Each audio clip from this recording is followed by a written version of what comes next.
SD Negeri Sentul 02 yang merupakan visi misi dari sekolah kita tercinta, yaitu SDN Sentul 02.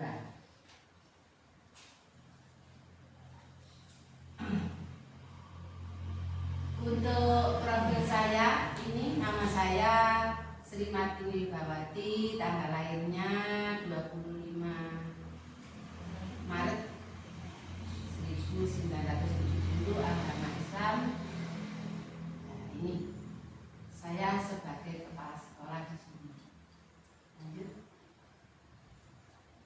Untuk latar belakang kenapa saya menyampaikan visi misi yang ada di sini, yaitu untuk penilaian kinerja kepala sekolah yang sekarang merupakan sistem formal yang digunakan untuk menilai kinerja kepala sekolah secara periodik yang ditentukan oleh lembaga pengawas yang tujuan penilaiannya kinerja kepala sekolah, yaitu yang sekarang lagi marak kita kerjakan, yaitu penilaian kinerja. Jadi jenengan saya nilai, saya juga dinilai oleh pengawas. Jadi kita saling berkesinambungan. Untuk memperoleh informasi tentang pelaksanaan tugas pokok dan tanggung jawab kepala sekolah dalam pengelolaan dan pengawasan atau pengendalian sekolah yang dikelola. Yang dimaksud itu kinerja kita, kinerja saya terutama sebagai seorang kepala sekolah harus ada atau harus melaporkan apa yang saya lakukan di sekolah tentang yang pertama itu tentang sekolah kita yang kita ampu sekarang ini, termasuk bagaimana kinerja Bapak Ibu guru itu menjadi laporan saya ke lembaga yang lebih tinggi lagi, yaitu kalau saya pengawas sekolah, terutama pengawas SD-nya. Nah, di sini visi misi itu dari sekolah kita itu visinya sudah, istilahnya sudah jadi, Bapak Ibu. Visi sekolah kita itu merupakan cita-cita dari sekolah kita. Apa sih yang dimaksud visi? Itu kan kita itu sudah mewujudkan atau sudah mencapai, sudah kita bentuk sebenarnya visi misi itu. Nah, visi misi itu sebenarnya adalah program kegiatan sekolah yang harus merujuk pada visi yang telah ditetapkan. Visi bukan hanya sekedar tulisan tanpa dipahami maknanya. Untuk menginternalisasi visi pada setiap warga sekolah, maka visi perlu disosialisasikan secara berkala. Tanpa pemahaman terhadap visi, maka kegiatan yang dijalankan tidak terarah. Maksudnya, Bapak Ibu, visi sekolah kita itu sudah ada, yaitu mewujudkan generasi pembelajar yang berakhlak mulia, unggul dalam prestasi, kreatif, inovatif, dan berwawasan global. Nah, visi ini cita-cita, Bapak Ibu. Jadi cita-cita dari sekolah kita supaya anak didik kita itu menjadi generasi yang berakhlak mulia.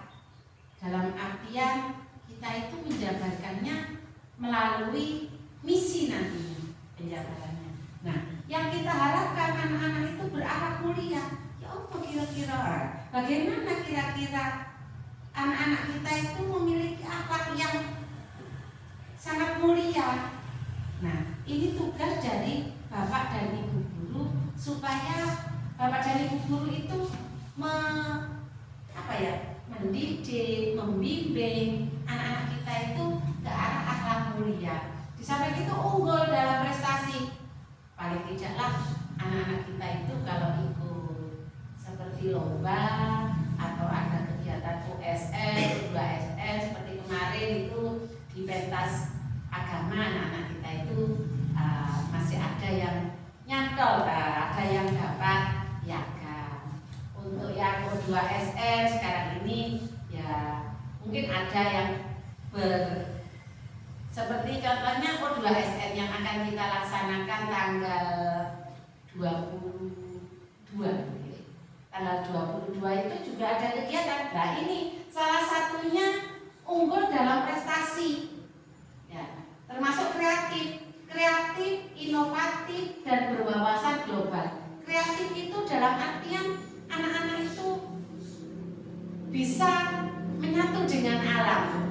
Dalam artian menyatu dengan alam, kita hidupnya di desa, tapi anak-anak itu berpikiran, oh apa ya yang bisa kita manfaatkan atau bisa kita unggulkan, bisa kita kerjakan. Meskipun hidup di desa, tapi kita itu punya keahlian kreatif salah satunya. Meskipun kalau anak kota menggunakan seperti prakarya dari kertas karton, kertas apa, tapi untuk anak desa memanfaatkan lingkungan sekitar seperti dari pelepah pisang itu bisa kita gunakan, atau dari daun-daun yang kering itu salah satunya memanfaatkan alam sekitar. Kreatif, inovatif, ini ada pembaharuan. Jadi meskipun di desa, tapi anak-anaknya itu termasuk komputer atau laptop, anak-anak itu bisa kita mengenalkan pada anak-anak. Salah satunya ya dari pembelajaran lah seperti itu. Untuk berwawasan global, jadi wawasan anak-anak itu tidak di situ saja, tapi mempunyai pemikiran ke depan yang lebih. Oh nanti cita-cita saya kedepannya ingin jadi ini, atau ingin jadi polisi, jadi apa. Jadi lebih luas, tidak di lingkup desa saja seperti itu. Untuk dari visi lanjut ke misi. Nah, dari visi tadi, cita-cita, upaya yang kita lakukan. Nah, tadi itu beriman dan bertakwa. Di sini realisasinya menanamkan nilai-nilai keimanan, budi pekerti yang luhur untuk yang membentuk pribadi yang berakhlak mulia dan sikap mental yang tangguh. Disinilah Bapak Ibu dari cita-cita kita berakhlak mulia, dari visi kita berakhlak mulia itu realisasinya di sini menanamkan keimanan. Sudah kita laksanakan setiap hari. Kita melaksanakan sholat duha, terus di samping sholat duha kita menjalankan atau mengajak anak-anak melakukan kegiatan sholat duhur bersama sebelum pulang sekolah. Itu salah satunya yang kita lakukan di sini. Selain itu juga ada lagi untuk membentuk pribadi yang berakhlak mulia. Juga kalau ada orang tua yang duduk, kita itu bilang permisi, atau pada saat sebelum masuk sekolah kita sebagai bapak dan ibu guru berdiri di pintu gerbang lalu bersalaman. Dari situlah Bapak Ibu, kita itu termasuk menanamkan pribadi yang berakhlak mulia. Untuk yang kedua juga mengembangkan budaya literasi dalam kegiatan ekstrakurikuler. Ini pembentukan dari misi kita yang tadi itu setelah berakhlak mulia. Nah itu mengembangkan literasi. Jadi seperti yang jenengan lakukan sebelum pembelajaran, kan kita itu berliterasi ya 5 menit. Jadi di awal pembelajaran itu kita itu membaca sebelum kita mengawali pembelajaran, itu ada literasi 5 menit yang kita lakukan. Di samping itu juga ada kegiatan ekstrakurikuler, intra dan ekstra. Nah, kalau ekstranya kita sudah mengadakan seperti kegiatan ekstra tari, kegiatan ekstra pramuka dan sebagainya. Untuk yang ketiga yaitu mengembangkan pembelajaran yang inovatif. dengan pembelajaran paradigma baru. Inovatif ini salah satunya Bapak Ibu. Jadi di samping anak-anak yang inovatif atau Bapak Ibu guru, kita juga melibatkan orang tua mungkin di situ. Orang tua kita libatkan supaya pembelajaran paradigma baru ini benar-benar berhasil dalam SD kita ini. Yang keempat yaitu meningkatkan potensi akademik dan non-akademik sesuai dengan potensi dan tingkat kebutuhan yang dimiliki peserta didik. Potensi akademik dan non-akademik dalam artian akademiknya itu di sekolah, seperti anak-anak, pembelajaran anak-anak. Di situ kan ada prestasi akademik, ada peringkat, seperti juara 1, ada yang juara 2. Itu perlu, meskipun kalau dalam pembelajaran yang kita lakukan sekarang menggunakan kurikulum merdeka, tapi guru itu juga harus tahu mana anak ini yang berprestasi. Dalam artian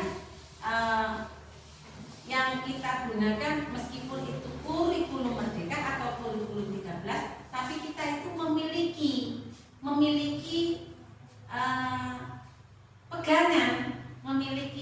pegangan dalam artian pada saat kita melaporkan ke wali murid, itu kita itu memiliki memiliki pegangan siapa sih yang ranking 1 dalam artian seperti itu. Jadi potensi akademik ini bisa kita gunakan untuk anak-anak kita melanjutkan ke perguruan tinggi atau melanjutkan ke tingkat sekolah yang lebih tinggi seperti ke SMP. Itu bisa dipakai nantinya. Non akademik ini prestasi anak di luar pembelajaran dalam artian seperti itu, seperti prestasi ekstrakurikuler, anak-anak kita pandai menari, nanti itu mendapatkan juara misalnya seperti itu prestasi non akademik sesuai dengan potensi dan tingkat kebutuhan yang dimiliki peserta didik. Nah, di sini Bapak Ibu dari kurikulum Unmer itu ya, kurikulum merdeka yang kita pelajari itu, kita itu memang harus jadi pelayan untuk anak-anak kita. Anak-anak kita yang satu ini pandai di bidang musik misalnya, ya kita harus melayani di musiknya yang kita unggulkan. Misalnya satunya lagi pandai di bidang karate atau yang lainnya. Nah, di situ mungkin anak yang pandai musik atau yang karate ini di prestasi akademiknya itu tidak sama. Mungkin dia lebih rendah prestasinya dibanding anak yang lainnya. Ada yang pandai di bidang akademik tapi di non akademik tidak bisa apa. Itu manfaat atau yang perlu kita ketahui di kurikulum merdekanya. Untuk berikutnya yang kelima, mengembangkan berbagai keterampilan hidup sesuai dengan bakat, minat, dan gaya belajar peserta didik melalui program pengembangan pendidikan berorientasi kecakapan hidup. Di sini mengembangkan keterampilan itu dalam artian gini Bapak Ibu. Misalnya di wilayah kita ini yang kita unggulkan itu apa? Di daerah sini mungkin orang-orangnya banyak yang bekerja atau membuat kerajinan.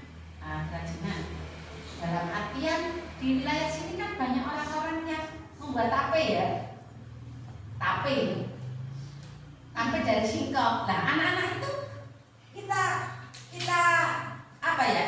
Paling enggak kita ajak di lingkungan kita ini ada yang membuat tape dari situ, berorientasi pada kecakapan hidup. Jadi benar-benar menggunakan potensi yang ada di lingkungan. Misalnya, ini cara membuat tape itu difermentasi anak-anak. Jadi anak-anak itu tahu bahwa cara membuat tape itu caranya itu singkong itu dimasak dulu, terus difermentasi, akhirnya membusuk. Tapi membusuknya tidak membusuk yang enak gaya belajarnya itu tidak monoton ada di ruangan kelas saja. Jadi bisa kita ajak anak-anak itu ke lingkungan yang ada di sekolah sini. Terus yang keenam yaitu mengembangkan dasar-dasar penguasaan teknologi informasi dan komunikasi. Sekarang sudah banyak HP.